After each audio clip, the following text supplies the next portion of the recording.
All right, welcome to episode 53 of Adventures in Inbetweening. Today we are taking a look at a film from 2009 by Madhouse, Redline.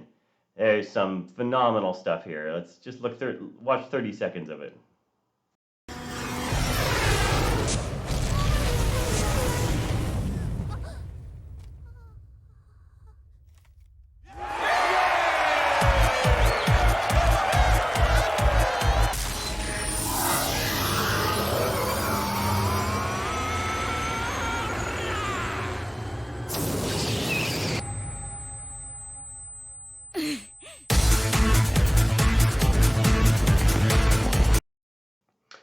It was hard to choose just 30 seconds. Let's look at, I tried to choose a cross-section of all the different awesome things that this film does. So we'll start here with Sonashi McLaren coming towards us. Look at all that smoke trailing in the distance. As soon as the car starts to get closer, the hovercraft camera starts to shake. It's going to come right into the screen. Look at this terrific symmetry. Usually you want to avoid symmetry, but they're taking full advantage of it here. Right over the camera. Now we're going to have another vehicle come on screen left there. In perspective, very strong, same thing, screen right, whipping past all these different wonderful vehicle designs. All the smoke there, and here now we're going to cut to 10 characters, all waiting. Here comes the vehicles flying through the screen. All the smoke and dust flying everywhere. All the characters reacting in the background, being thrown around. And now we've got the smoke starting to dissipate, these twirly shapes, wispy. Look at all these characters reacting, responding. A lot of times you'll only have one character moving, or the dust is the only thing that's moving, and sometimes, like I say, it's the smoke only. A lot of times it's the drawings of the cycles are done separately, so you'll just see one character move, then another character, but every frame has something. I just want to show this drawing. Look at the complexity. This is from later on in the film. The complexity of the drawings from this film. It's just, it's phenomenal to keep in mind that this is all, every single frame is drawn. So here, we're just holding on the characters. The only thing that's moving is the smoke.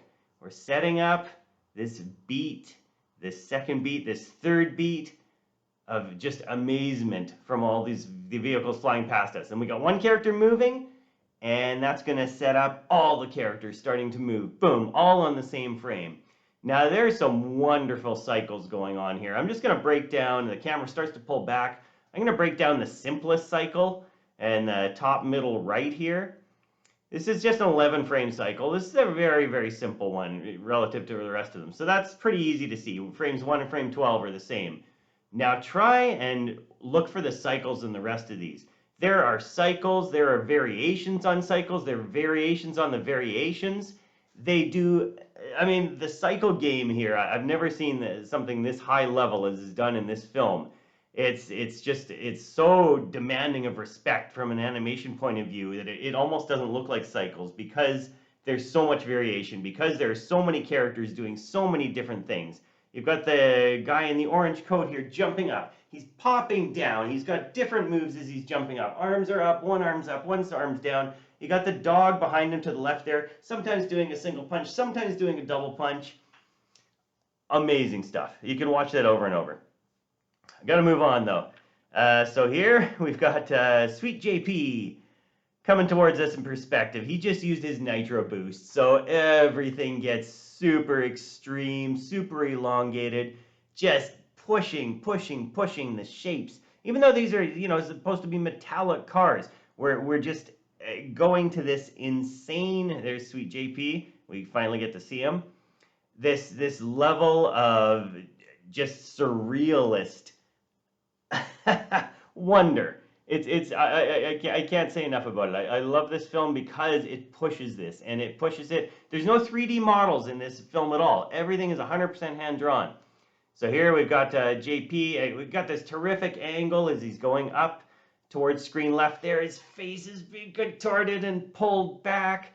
Everything's being stretched. And that's going to lead into the next shot. Exactly the same angle, going up the hill there, with the Dutch angle. It's not really going up a hill, just the way the camera angle is.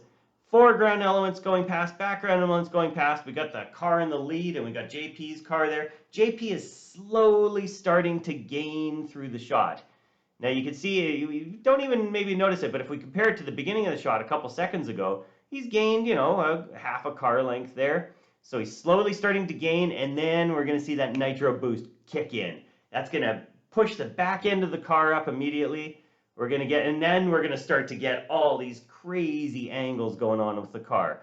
So there's all the nitro burst coming out. Look at the amount. This is a terrific wide shot.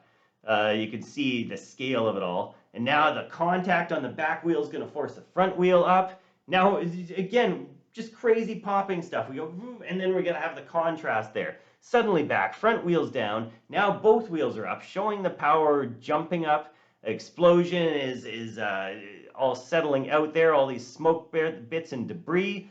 Boom, the car goes back down. Now we're going to see the car pop up, see the undercarriage, constant angle change. And again, every one of these drawings is just like, it's a beautiful piece of art. It's so well thought out, so well planned, so much contrast. Now the car is angling away from the camera. We see the back end a little bit. It's going to pop up. It's going to pop down. We're going to see the just the smoke trailing out there. Every time like the back end hits especially, we'll see more impact dust there. Look at, I love this drawing. There's the bright nitro again there. The car is just compressed in, and it's just such a mastery of the shape of the car, of the model of it, of the geometry that exists to make this look believable and real and consistent. Stretching out those wheels as the car is jumping up. Boom, the car pops back down. Look how the car is digging into the ground here. This is wonderful. Front end's going up. Front end's going up even more. I mean, the back end is completely in the ground. It's just covered by this overlay here. And this is all setting up. Here comes the car down. More impact dust. The car is getting more hidden now. And boom, it's going to shoot forward.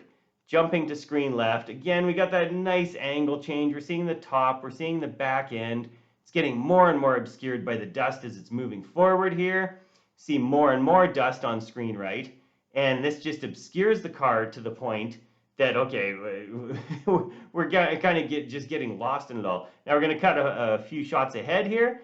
Now we've got all the smoke back on the background. We have got Takeshi McLaren's a hovercraft in the foreground. And there's JP emerging from the smoke. This is such a wonderful contrast. We got this slow camera pull back here. Takeshi McLaren's hovercraft is gaining in the foreground.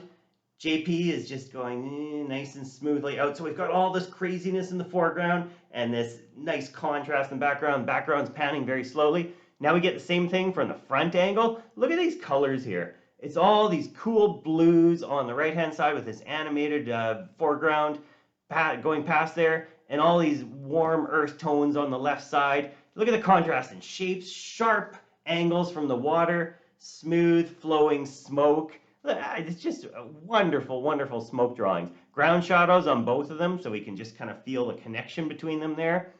Now we cut to the reverse angle of the first one, 180 degrees. Great shapes, great colors. We've got nice overlap again with JP's cars just coming in nice and smooth. Defying gravity, going so fast. It hasn't been taken over yet. And Takeshi McLaren, boom, boom, boom. Lots of contrast there. Wispy smoke again with the shapes, the sharp water, the wispy smoke trailing behind there. Now JP's back end's going to come down 1 frame, 2 frames. There's the contact. There's the smoke trailing off on the impact. Boom. That's having everything change. And now the front end's going to come down. Look at this line of action on the car. Look at that front end.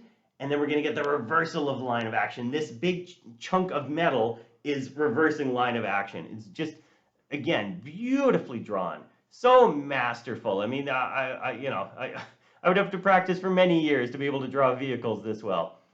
Crazy friction on the tires, spinning around as JP is trying to keep control of it. We don't know quite who's ahead. Is it JP? Is it Takeshi? And we've got, yeah, quick angle changes there. It's just leading us all up to the final moment. This is the yellow line race, the opening race in the entire movie, this first 5 minutes. And it's just, that's just a tiny taste. There's so much more. Like I say, it was hard to just pick a few shots, but I wanted to show as much as I could as representative of all the different incredible elements in this film. I don't imagine anything like this will ever be attempted again. Just 7 painstaking years of hand drawing it took to complete that. Thanks for checking it out, and I'll see you next time.